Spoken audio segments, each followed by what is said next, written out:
자, 기초과정 오늘 네 번째 시간입니다. 네 번째인데, 제가 조금 전에 프린트 그거는 기초과정 제가 제일 처음에 할 때 드린 거예요. 물론 뭐 빠질 경우도 있겠지만 아마 받으시면 다 받으셨는데, 그 내용이 어떤 내용 하면 제일 처음에 첫 시간에서 명리학과의 관계에서 우주 변화 원리에 대해서 제가 말씀드렸죠. 말씀드리면서 이게 어떻게 이제 이 우주 변화 원리가 어떻게 변화하는지를 그 메커니즘에 대해서 제가 말씀을 드렸던 겁니다. 그죠? 근데 우리가 이제 명리학에서 이해를 해야 될 부분이 바로 변화 원리를 이해를 해야 된다는 건데, 그래서 가장 첫 번째 시간에 제가 말씀드린 거예요. 그게 하나 변하는 것이 하나의 변화하는 메커니즘이다. 그게 달리 변화할 수는 없다는 거죠. 따지고 보면. 그런데 거기에 변화하는 것들에서 그 기호를 갖다 붙였을 뿐이다. 그 기호가 명리학에서는 이야기하는 오행이라고 하더라라는 거죠. 그래서 제가 지난 시간까지 말씀드린 게 음량을 펼쳐놓았다라고 말씀드렸습니다. 그죠? 펼쳐놓았다라는 게 다시 말씀드리면 음량이 이제 이 우주가 변화하는 거죠. 우주가 변화하는데 음량 이원론적으로 이야기하자면 음량적으로 변화한 것이고, 그게 음량이 다시 오행과 사상적으로 변화하고, 그 오행이란 목화토금소를 말하더라. 그러니까 결국은 오행이란 목화토금소란 음량이 변화하는 과정을 말씀드린 거예요. 변화하는 과정을 첫 번째 변화하는 것을 갖다가 음에서 양으로 변화하는 걸 갖다가 첫 번째 변화하는 것을 기호를 그저 목이라고 붙였고, A라고 붙여도 되고 B라고 붙여도 되죠. 그럼 목이라고 갖다 붙였단 말입니다. 그 다음에 변화하는 더 펼쳐져 나가는 것을 화라고 했고, 다시 토라는 놈의 개입에 의해서 다시 양적 운동성에서 음적 운동성으로 변화하게 하더라. 그래서 토라는 그 변화하게 하는 그 어떤 보이지 않는 뭔가의 에너지를 토라고 기호로 붙여놓은 거죠. 그 다음에 다시 음적인 상태로 양의 반대적 방면으로 수렴하고자 하는 기운을 금의 상태라고 오행을 갖다 붙여놨고, 다시 본래에 돌아온 시점을 수라고 했습니다. 오행이 변화하는 메커니즘을 기호를 갖다 붙여놨다는 거죠. 그죠? 그건 이제 지금 조금 전에 제가 말씀드린 그거는 우리가 형이상학적인 부분, 명리학에서는 천간을 이해하는 것, 천간의 생각적인 마음적인 부분을 변화하는 것들에 대한 순차적인 것이고, 그 다음에 현실적인 부분에서 변화하고자 하는 어떤 그 기호들은 어떻습니까? 오행과 사상에서, 음양에서 오행과 사상적으로 변화하더라 했죠. 오행은 제가 조금 전에 말씀드렸고, 사상은 계절적인 것을 이야기하는 거죠. 봄, 여름, 가을, 겨울. 그리고 이제 봄에서 가장 첫 번째 시작하는, 1년의 첫 번째 시작하고 또는 하루에 가장 먼저 시작하는 그러한 에너지를 역시 목이라고 했죠. 또 사상에서는 어떤 봄의 기운을 1년을 가장 먼저 시작하지 않습니까? 그게 그 기운의 기호를 역시 목이라고 붙였습니다. 그죠? 그 다음에 목의 상태에서 더 확산하고 펼쳐져 나가고 왕성한 시기를 우리 사상에서는 여름이라 하죠. 따뜻한 여름이라 하는데 그 오행적으로는 화의 기호를 붙여놓은 것이고, 그죠? 그 다음에 가을로 넘어갑니다. 조금 전에 천간에 저 하늘의 어떤 오행의 상태에서는 보이지 않는 토의 개입에 의해서 라고 제가 말씀드렸죠. 보이지 않는 토의 개입에 의해서 다시, 자, 그림으로 다시 요약하겠습니다. 어떤 뭔가 보이지 않는 이 상태를 수의 상태라고 했습니다. 조금 전에 요 천간의 오행적인 것을 말씀드리겠습니다. 수의 상태에서 다시 뭔가 시작하는 부분, 새싹이 나오고 생명이 나오고 시작하는 이 부분을 목이라고 했다라고 했습니다. 그죠? 그래서 시작하고 점점 더 확산돼 나가고, 그 다음에 또 점점 더 이 펼쳐져 나가고자 하는 이런 부분을 화라고 갖다 붙였죠. 그래서 결국은 목과 화는 계속 성장하고 펼쳐져 나가고자 하는 이 부분을 목과 화라고 기호를 갖다 붙이신 거예요. 붙여놓은 거고, 그 다음에 토의 개입에 의해서 그죠? 토의 개입, 보이지 않는 토의 개입에 의해서 성장하고 자라고 확산되어 나가는 것들이 개입에 의해서 다시 반대적 운동성. 그죠? 나오고자 하는 목과 화의 운동성을, 목과 화의 양적인 운동성을 토의 개입에 의해서 음적인 운동성으로 그걸 금의 기호를 갖다 붙였습니다. 다시 원래대로 수렴하고자 하는 부분을 금의 상태로 오행의 기호를 갖다 붙여서 수로 돌아감. 수로 돌아감. 그럼 이게 뭡니까? 여기 결국은 자라고 태어나서 자라고 하는 이 상태를 양의 운동성이고, 그 다음에 다시 양의 운동성이 반대적이죠. 다시 뭐 수렴하고자 해서 본래대로 돌아가고자 하면 음의 운동성이다 이 말입니다. 그러니까 결국은 음양의 운동성을, 음양의 우주 변화 원리를 5개로 펼쳐 놓은 거예요. 여기 오행입니다. 기호를 갖다 붙여 놓은 거예요. 음양 오행이 먼저 우선이 아니라 우주 변화하는 그게 먼저 우선 거기에다가 기호를 갖다 붙인 거예요. 그죠? 제가 이걸 자꾸 강조드리는 겁니다. 그럼 음양 오행이란 요걸 말하는 거죠. 지금 요거. 그래 다시 말해서 음양 오행은 명리학에서는 우주 변화 원리를 이야기하는 거다. 이런 얘기입니다. 그 이걸 이해를 하셔야 된다는 거예요. 자꾸 제가 강조하는 게. 자, 요게 오행입니다. 음양 오행인 거예요. 자, 그러면 여기서 지난 시간에 10천간을 10개의 천간을 이야기했죠. 각각이 음양을 갖다 붙이면 됩니다. 각각이. 목에서 가장 먼저 시작한 것을 갑이라고 기호를 갖다 붙였죠. 조금 더 자란 상태를 을이라고 갖다 붙였죠. 또 그 다음에 펼쳐져 나가고자 하는 꽃망울이를 어떻게 그림을 그릴지 모르겠습니다만 꽃망울이를 맺고 하는 상태와 꽃을 활짝 핀 상태를 병화와 정화로 만개되면 병화와 정화, 이 황이 한 상태. 그리고 양과 목에서 양목과 음목, 화에서 양화와 음화, 토에서는 나가고자 하는 부분을 못 나가게 하는 무토와, 이거 양의 토죠. 그 다음에 거꾸로 떨어지게 하는 음의 토, 기토, 이거는 음의 토죠. 또 다시 이제 금은 첫 번째 금에서 양의 운동성에서 음의 운동성으로 첫 번째 시작하는 금의 운동 시작하는 걸 경금이라고. 다시 이야기하면 좀 이따 제가 이제 12지지에서 말씀드리겠지만 이 경금의 상태는 꽃잎이 떨어지고 만개된 꽃이 떨어지고 나면 바로 안에 열매가 나오지 않습니까? 그건 풋과일이죠. 풋과일이란 안에 씨가 없는 상태이죠. 그걸 경금의 상태라고.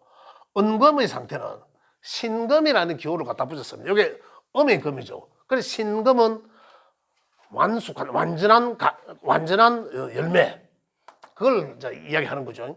그 다음에 수의 본래 상태로, 그 다음에 양의 수는 임수와 음의 수는 개수로서 수를 마무리하고 이거잖아요. 또 다시 여기서 말씀드리자면 각 오행의 첫 번째는 먼저 시작한 것이 양이죠. 각 오행을 먼저 시작한 것은 목에서는 갑목이 양의 것이 먼저 그 목의 오행을 시작을 해서, 다시 말씀드리면 갑목이 먼저 목의 운동성을 시작하고 을목에서 목의 운동성은 마무리하고 그 다음에 화의 운동성으로 전환시켜주고 이 말입니다. 화의 운동성으로 전환시켜주면 화는 병화에서 화의 운동성을 시작하고, 그죠? 화의 운동성을 시작하고, 다음에 화의 운동성을 마무리하는 것은 정화, 꽃을 만개함을 말하고, 그럼 꽃을 만개하면, 그럼 정화에서는 다시 토의 개입에 의해서, 화토의 개입에 의해서 어떤 금의 운동성을 시작하게 되죠. 그러니까 결국은 토의 운동성은 어떻습니까? 토의 운동성은 따로 있는 게 아니에요. 토의 운동성 어떻습니까? 양의 운동성입니까? 음의 운동성입니까? 토의 운동성이. 토의 운동성 자체가 없어요. 생각을 해보세요. 그렇죠. 바로 그거죠. 그 상태는 말입니다. 토라는 것은. 토는 움직임이 있다는 게 아니고, 그죠? 그 움직임을 제재해 주는 거죠. 변화하게 해준 거잖아요.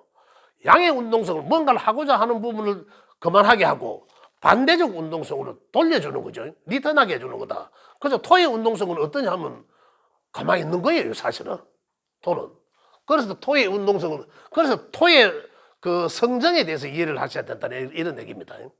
그러면 바로 금의 운동성이에요.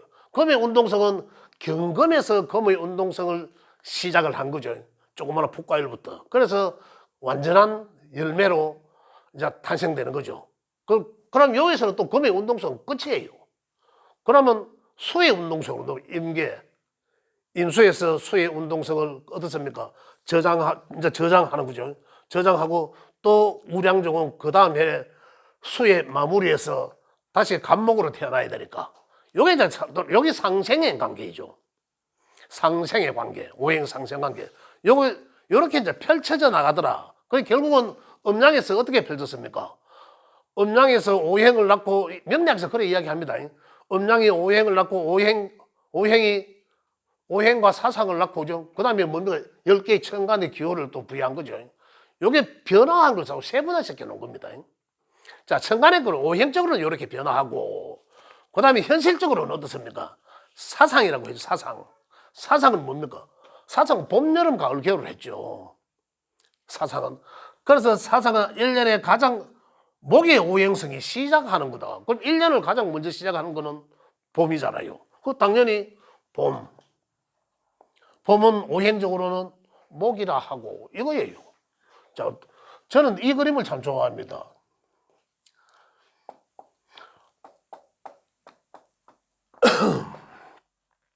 여기 이제 해, 자, 축, 임묘진, 사오미, 신유술. 자, 여기는 수의 상태면 이미 오행에서 말씀드렸습니다만 수의 상태란 보이지 않는 뭔가, 뭔지는 모르는 상태. 그죠? 뭔지 모르는 상태를 수라고 갖다 붙이죠.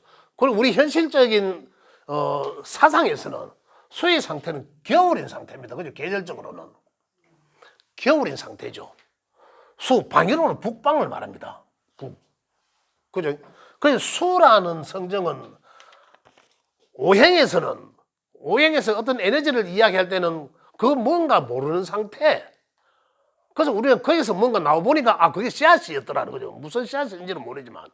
그런 상태를 말한다. 수라고 부여했죠. 그래서 우리 사상에서는 겨울이라고 이야기하고, 겨울에서 이제 입춘이 지나니까, 입춘이 다가오니까, 입춘이 지나면 이제 봄의 상태로 오죠.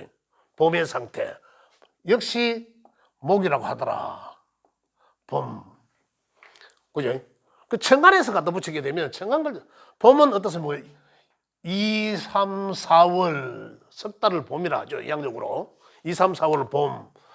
그 다음에 여기 화고 그러는 뭐 여기 화죠. 화. 여기 이제 따뜻한 남쪽 나라를 하고 2월, 3월, 4월, 5월, 6월, 7월을 여름이라 하고 그죠? 여기 여름이 그죠? 그 다음에 8월, 9월, 10월을 가을이라 하고 오행적으로는 금이라 하죠. 11월, 12월, 1월을 겨울이라 한다. 이런 나누죠. 이거 사상이라고 하죠. 그래서 사상은 봄, 여름, 가을, 겨울을 말한다. 그 오행은 어떻게 변한다? 오행적 변화는 뭔가 보이지 않는 정신적인 거다. 하늘의 이치적인 변화를 말하는 것이고, 지지의 사상은 보이는 봄에 만물이 파릇파릇하다라는 것을 보이지 않습니까? 만물의 생명이 솟아나더라, 역동적이더라 보이죠. 그 이제 오행을 부여하자면, 사상에서 오행을 부여하자면 봄의 에너지를 목이라 하고, 여름의 에너지를 화라 하고, 가을의 에너지를 금이라 하고, 겨울의 에너지를 수라고 표시를 하는데, 그죠? 표시를 하는데, 여기는 토가 없죠? 토가 없습니다. 자, 볼게요. 토는 각각이 계절의 마지막 달, 각각 계절의 마지막 달. 우리 현실적으로는 어떻습니까? 각각 계절의 마지막 달은 환절기라고 하지 않나요? 환절기를 변화하게 하는 거죠. 요거. 봄의 끝자락에 있는 글자는 그 다음에 여름을 열어주게 하고 어떤 환경을 만들어주는 거죠. 여기 있는 글자는 여름의 끝자락에 있는 글자는 그 다음에 가을을 열어주게 하고 가을의 끝자락에 있는 글자는 겨울을 열어주게 하고 겨울의 끝자락에 있는 글자는 다시 봄을 열어주는 거죠.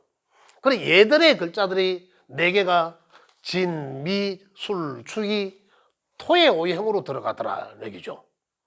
그럼 결국은 다시 보면 자 봄은 오행적으로 이야기하면 다시 말씀드리면 오행적으로 이야기하면 아까 천간에서는 가장 먼저 변화하는 것을 양의 목이라고 간목이라고 붙였습니다. 그죠? 여기다가 간목을 그래 다시 말하면 인목을 현실적으로 사상에서 봄에서는 가장 먼저 봄을 여는 것은 인이라는 글자이다. 그죠? 그럼 이걸 천간의 글자로 바꾸면 양목인 거죠. 양목. 간목과 같다는 거죠. 그 다음에 묘목은 을목과 같다. 가볼. 그죠? 화에서는 여기는 병화와 정화와 같고 서로 하늘과 땅의 위치로서 같은 글자들이다. 같은 에너지가 같은 글자들이다. 이런 얘기입니다. 그럼 여기서는 경금과 신금으로서 신금과 유금이 각각이 같다라는 거죠. 그 다음에 여기 또 임수와 개수가 임수는 해수와 또는 개수는 자수와 같은 오행의 같은 음양이다 이런 얘기입니다. 그래서 여기 이제 각각 계절의 야들은 전부 토에 배속되어 있다. 이게 오행과 사상을 그래 다시 결론을 말씀드리면은 음양이 그죠? 이 음양이란 우주 변화를 원리로 이론적으로 말씀드린 거다. 그래 음양의 성정은 왔다 갔다 살았다 죽었다 그죠? 밝다 어둡다 이러한 개념이라고 했죠. 두 가지로 이야기하면 해가 떴다 졌다 그죠? 뭐 해가 밝았다 뭐 어둡다 같은 얘기지만 그 두 가지 론적으로 이야기하다 보면 세상이 그래 변하더라라는 걸 이제 표현한 거고 그런데 조금 더 세분화하니까 오행적으로 변하더라. 그 변화하는 과정을 목, 화, 토, 금, 수로 오행의 기호를 갖다 붙인 거예요. 그죠? 그걸 오행의 기호를 갖다 붙였어. 그걸 오행이라 했고 5가지로 변화하더라. 요거는 뭐라? 행위상학적으로 변화하는 것을 이야기한 거고 행위하학적으로 이야기한 것은 사상이라 해서 4개의 변화하는 것을 강조하더라는 거죠. 현실적으로. 그런데 그것 또한 오행으로 접목시켰어. 봄을 목이라 하고 여름을 화라고 하고 가을을 금의 오행과 같고 그죠? 겨울은 수의 오행이란다. 그런데 아까 천간에서는 음양 오행이 완벽히 딱 맞았잖아요. 음과 양의 오행이. 맞았는데 여기는 벌써 다르죠. 12달이 되니까 벌써 다른 거죠. 그리고 어떻습니까? 토가 또 4개나 돼요. 음양이. 삐딱선을 탔다는 얘기입니다. 현실적으로는. 그래서 정신적인 부분과 현실적인 부분이 다르다는 얘기예요. 뭔가. 그죠? 그래서 현실적인 부분은 정신적인 부분에서 보면 형이사각적으로는 보면 상승하는 기운에서 하강하는 기운으로 바꿔주는 게 토였는데 현실적으로 어떻습니까? 여름에서 가을로 넘겨주는 글자는 요거예요. 요거 뭡니까? 우리 미토예요. 미토인데 여기서 천간의 기호로 이야기한다면 기토거든요. 기토. 여기서 꽃잎을 떨어지게 하고 열매가 나오게 하잖아요. 그 역할을 하는 거는 여기는 기토가 바로 그 역할을 합니다. 무토는 뭐였습니까? 성장하고자 하는 부분을 더 이상 성장하지 못하게 가두리신 상태고 기토의 역할은 음의 운동성을 시작하라는 얘기거든요. 음의 운동성을 시작하다란 벌써 식물의 모두 저 위에 꼭대기에 있던 수분들이 다시 하강하고자 하는 운동성이죠. 그 운동성의 시작이 성의상학적으로는 기토다 이런 얘기인데 우리 여기서는 현실적인 사상학에서는 요 미토가 고작용을 한다 이 말입니다. 그래서 요 미토는 천간의 글자로 바꿔 말하면 기토다 이런 얘기예요. 요 개입에 의해서 가을을 열어주죠. 꽃잎이 떨어지고 위에 생명체 저 꼭대기에 있던 자양분들이 다시 하강하게 하는 꽃잎이 떨어져야 열매가 나올 거 아니에요. 그 역할을 하는 게 고래 변화시켜주는 게 요 토다 이 말입니다. 그래서 이제 요리 넘겨주는 거죠. 가을로 넘겨주고. 네? 무토하고 기토의 그 정확성을 찾는 거예요. 정확성을요? 예. 제가 여기 그거는 제가 여기서 말씀드려야 돼. 그 같은 공간에 있으니 그래요. 좀 그래서 우리가 하는 얘기가 보통 이 얘기를 합니다. 화토는 동주한다는 얘기 들어보셨죠? 명리학을 공부 좀 하신 쌤들은 아세요. 화토는 동주라는 얘기, 그 말이 무슨 말이냐고 하면 화와 토가 같은 공간에 있다는 얘기거든요. 자, 볼게요. 어떤 같은 공간이 있냐면, 자, 목으로 성장하죠. 여기서 목으로 성장을 하죠. 수에서 목으로 시작을 해서 성장해서 그 다음에 어디로 갑니까? 화로 가잖아. 화. 그죠? 화로 점점 펼쳐져 튀어나감. 화. 그럼 무토가 어디 있겠습니까? 무토가 없다면은 계속 화만 나가야 돼. 무토가 없으면은 풍선이 계속 에어로 불어넣으면 터져야 되는 거죠. 가두리 치 있는 그 상태가 무토의 상태다. 그래 다시 말하면 화의 끝점이 이렇게 보이지 않지만 요게 무토의 상태예요. 그 화의 끝점과 무토의 상태가 같이 있는 거죠. 따로 있지 않죠. 따로 있으면은 화가 더 나가야 되잖아. 토가 있는 데까지.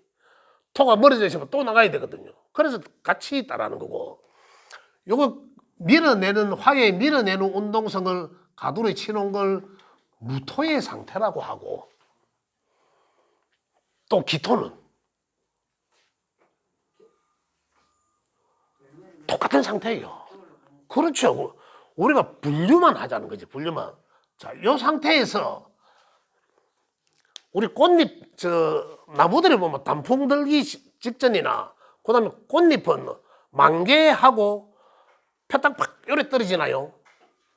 요 물건을 내가 위로 던지면은 내 손에서 떨어지는 순간에 화의 운동성이 시작된 거죠. 목, 화, 오행의 운동성이 시작되는데, 끝점에서, 누구 왔습니까? 누구? 끝점에서 보면, 여기 운동성의 끝점에서 잠시 정지하잖아요. 올라가면서 정지한 상태를 분류를 하자면 무토인 상태고, 잠시 멈춰져 있다가 떨어지잖아요. 멈춰져 있는 상태, 떨어져 있는 상태, 떨어지기 바로 직전의 상태, 그걸 분류하자면 기토인 상태. 다시 말씀드리면 올라가다가 멈춘 거는 음이네요. 네? 기토가 음이네요. 기토가 높네. 기토가 음이라고. 음이지. 무토는 양이고. 그렇죠. 그걸 운동성이, 그 음양이 그걸 분류되는 거예요. 맞아요. 그걸 이해하셨는지. 그래, 음이 이 기토에 의해서 음의 운동성이 시작된 거죠. 음의 운동성이. 그런 같은 공간에서의 이제 그 차이가 있는 거죠. 같은 공간에서 그런 차이가 있다. 기토와 무토, 양토와 음토의 그런 차이다. 그래서 이제 이 같은 공간에서 이제 떨어지고자 하는 요게 이제 기토였다라는 거죠. 기토. 그러면서 이제 가을로 넘어간 거죠. 이렇게 이제 가을은 어떻습니까?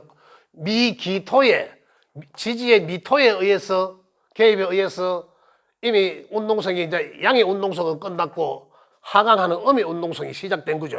시작되는데 꽃잎이 떨어지고 낙엽이 떨어지고 색깔이 바뀌고 하니까 꽃잎이 떨어지니까 그 안에서 열매가 바로 나온 거죠. 그게 이제 우리 지지에서는 요 신금의 상태. 우리 천간의 기호로서는 경금의 상태를 말하고, 그리고 요 신금의 상태나 천간의 경금의 상태나 요거는 보이지 않는 에너지를 이야기하는 거고, 요거는 현실적으로 과일이 푸르타인 감꽃이 떨어지니까 그 안에 쪼매난 감이 나온 그 상태를 신금의 상태. 그죠? 요거는 형이상학적이고, 그 다음에 과일이 완전하니까 안에 씨앗이 맺고 완전한 상태를 우리는 계절적으로 유금인 상태, 완전한 가을. 그죠? 행상학적으로는 요 신금은, 그래서 신금은 어떻다? 신금, 요것도 닭띠라 하잖아, 닭띠. 그래서 닭띠들은 이 완전하다고 하잖아요. 그래서 이 닭띠들이 이제 자존심도 강하고 이런 얘기들을 하지 않습니까? 그런 얘기들이라. 또 신금의 상태도, 신금, 칼날과 같다. 완전한 칼날. 이 보석으로 친다면, 금은 보석으로 치는데, 쇠로 친다면, 경금은 무쇠와 같은 상태. 아무것도 안에 재련되지 않은 거죠. 요거는 완전하게 다듬어진 검은 보석 같은 상태. 이런 걸 얘기하는 거죠. 이렇게 해서 이제 술이란 달에 오면, 술달이 오면, 또는 하루를 마감하는 술시가 되면, 그죠? 술시가 되면, 술달이 되면 어떻습니까? 요거는 이 가을 추수거지 하는 거예요. 추수거지를 하고 겨울로 넘겨주자. 이런 얘기죠. 겨울로 넘겨준다. 그 겨울로 넘겨주는데 여기서 이렇게 이야기하죠. 자연히 이제 이 땅에 떨어진 과일도 있을 것이고, 그죠? 그 다음에 농부가 추수를 해서 좋은 우량종 또는 뭐 먹을 거 먹고 해서 또 새로운 그 씨앗으로 수의 상태에서 다시 목의 상태로 새롭게 태어나고자 하는, 여기에 변화하는 거잖아요. 변화하는 거. 근데 여기서는 이제 과거에는 이제 이 과일이 떨어지면 자연히 과육과 이 씨앗이 있지 않습니까? 그 우리 사람으로 치면 어떻습니까? 혼백이에요. 혼백. 그죠? 혼백으로 나누는데, 그래서 자연이 떨어진 것은 과육은 땅으로 가고, 그죠? 그 씨앗은 혼적인 것은 어떻다? 다음에 새로 태어난다. 이런 거. 그래서 그래 과육과 또 다른 이제 품종에 의해서, 과정에 의해서 우리 사람이 혼과 백이 합치듯이, 그래 새롭게 태어나듯이 이렇게 새롭게 계속 변화해 나가더라라는 거죠. 그래서 불교에서는 계속 윤회한다라고 얘기를 한 거죠. 이게 변화하는 원리라는 거죠. 이게 변화하는 원리예요. 자, 그래서 아까 제가 프린트물 말씀드린 거는, 자, 혹시 잠깐 보겠습니다. 이 대목에서 보면, 자, 오행으로 음양 오행은 길을 말한다 해놓고 그 밑에 그 중간점에 사선 쳐놔놓고 그 밑으로 목, 화, 토, 금, 수 해놨죠. 목은 나무, 옆에 화는 불, 토는 흙 해놔놓고, 금은 쇠, 수는 물 해놔놓고, 그 옆에는 또 뭡니까? 나무 옆에는 새싹, 그죠? 새싹. 목은 새싹은 상태를 말하고, 화는 새싹이 좀 더 성장하여 꽃을 피우는 상태를 말하고, 토는 뭐 있습니까? 조절기. 맞죠? 조절기. 이해가 되시죠? 그 다음에 금의 상태를 조절기를 거쳐서 금의 상태로 가니까 열매를 맺고, 그죠? 사상에서는 가을이 오고, 그 다음에 다시 수는 이것들의 자양분인 거죠. 그 씨앗인 상태, 원래대로 돌아가고, 다시 이야기하면 수가 계속 변한 거예요. 또다시 정확하게 이야기하면 음양 쪽으로 변한다면 화수가 화수로 변한 거죠. 가장 음다운 곳은 수였죠. 가장 양다운 곳은 화였잖아요. 그러니 수화에 변하는 것을, 가장 음양이 변하는 것은 그 점이 뭡니까? 목도 들어갔고, 금도 들어갔고, 토도 들어간 거예요. 그죠? 그게 이제 과정이었다는 거예요. 이런 표현도 합니다. 저도 이런 표현 쓰는데, 주역에서는 음을 두 개로 나눠놓은 걸 말하죠. 양, 기호가 이렇잖아요. 그죠? 요게 이제 계속 변하잖아요. 요게 변하면, 요게 또 변하죠. 이 상태에서 양, 계속 이렇게 변화해 나가잖아요. 이게 변한다는 거고. 우리 여기서 얘기하면 음의 상태에서 양과 음양이 조합하여 이겁니다. 가장 음다운 것은 뭐였죠? 수. 가장 다운 것은 화. 그죠? 사상이 생기고, 음양이 화합하고 사상이 생기고, 수에서 새로운 뭔가가 태어났고, 다시 화에서 다시 수렴하고자 하는 금의 상태로 만들어지고, 완전한 상태로, 이거예요. 여기 이제 변화하는 것들이잖아. 그래. 그럼 결국은 뭐, 제가 계속 반복적으로 강조하지만, 음양이 다 펼쳐지니까, 어디까지 갔습니까, 지금? 형이상학적인 10개의 천간, 가불병정 무기경신 임계까지 펼쳐졌고 지지에서는 사상 12개까지 펼쳐진 거예요. 그 다음 또 어떻게 펼쳐지겠습니까? 가불 천간의 10글자와 지지의 12개가 같이 붙잖아요. 갑자, 을축, 병인, 정묘 60갑자로 펼쳐지는 거죠. 그걸 갖고 이제 해석을 하는 거잖아요. 그거 펼쳐지는 걸 우리가 이야기하는 음양, 오행, 상생, 상극론이라고 이야기하는 겁니다. 상생, 상극이란 명리학에서 상생, 상극이란 음양, 오행의 상생, 상극이라 하잖아요. 이게 명리학의 기초, 가장 기초의 핵심이거든요. 그래서 우리가 하는 얘기는 뭡니까? 음양, 오행의 상생, 상극이란 명리학적 표현이 아니라 우주 변화 원리에서는 어떻습니까? 천수상지수형하더라는 얘기죠. 좀 있어 보이죠? 천수상지수형하더라. 그죠? 하늘에서 어떤 기운을 들이우고 땅에서는 그걸 받아서 형체를 만들어내고 이걸 명리학에서는 상생상극하더라라는 겁니다. 그 표현만 달라요. 상생은 도와주고 밀어주고 하는 거고 그건 너무 지나치니까 조금 내려고 그거잖아요. 그러면서 서로 공생하는 거죠. 이런 것들을 말한다. 근데 제가 지금 이제 결론적으로 말씀드리고자 하면 조금 전에 읽어드렸던 그 목화토금수 그 결국은 수가 그 무엇인지 모르는 상태에 자연에서 씨앗인 상태에서 새싹이 돋아나고 그죠?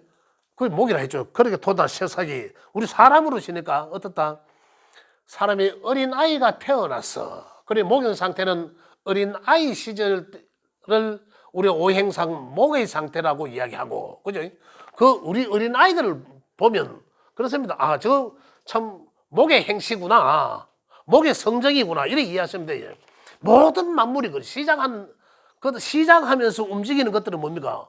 목의 에너지잖아요. 우리 인간들이 태어나서 시작하는 게 어린 아이잖아요. 그런 성정들이 같다. 그래 목의 성정은 우리 어린 아이들이 활동하는 그런 모양과 같다. 목에서. 그래서 우리 명을 열어보면 목의 에너지가 많은 사람들은 여러 가지로 표현할 수 있지만 그 사람은 가장 기본적으로는 어떤 목은 굉장히 활동적이잖아. 역동적이잖아. 그죠?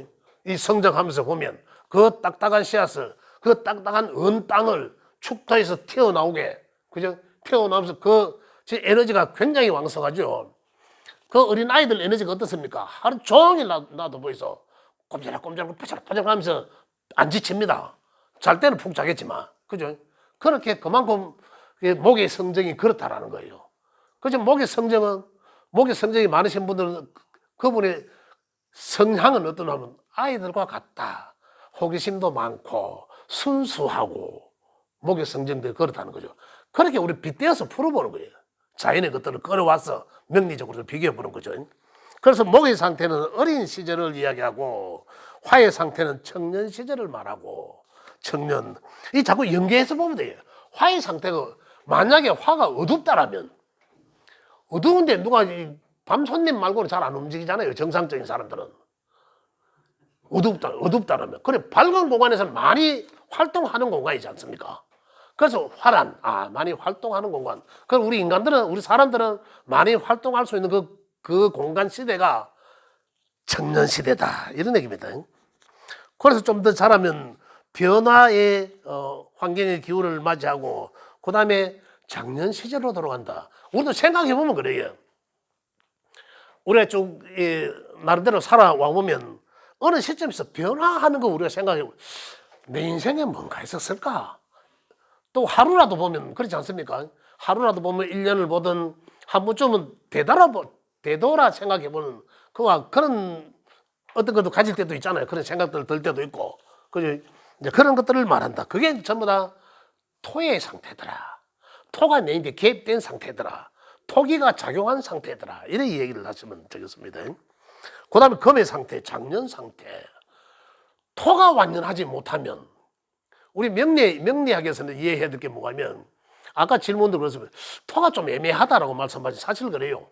토가 분명하지 않으면은 금의 상태가 허지부지해집니다.